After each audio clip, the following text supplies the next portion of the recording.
L'impegno dei cattolici in politica al tempo attuale. Ascoltiamo il professor Enzo Di Natali.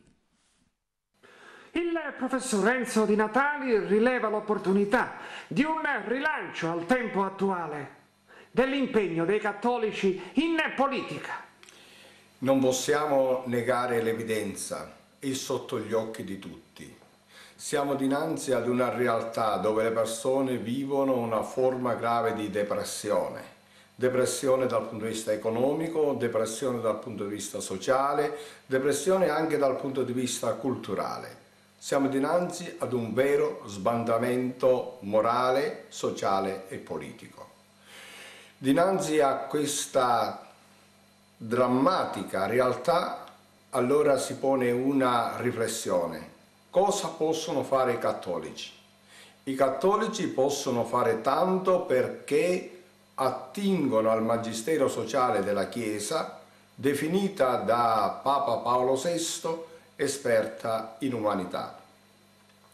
Allora oggi come non mai si avverte l'esigenza di una presenza qualificata del pensiero cristiano nella vita politica per rilanciare la nostra provincia, per rilanciare la nostra città, per rilanciare le zone depresse anche di questa città e soprattutto i quartieri periferici.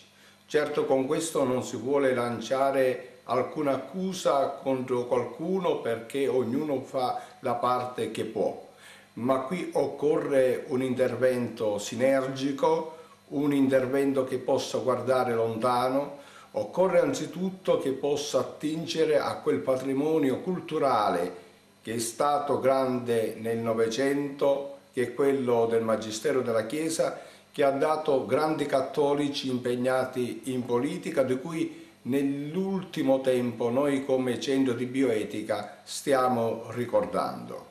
I cattolici allora devono uscire da quella forma di privatismo, di intimismo, di quella spiritualità prettamente devozionale per coniugare l'impegno sociale e l'impegno politico. È urgente e dobbiamo fare il nostro passo e assumerci le nostre responsabilità.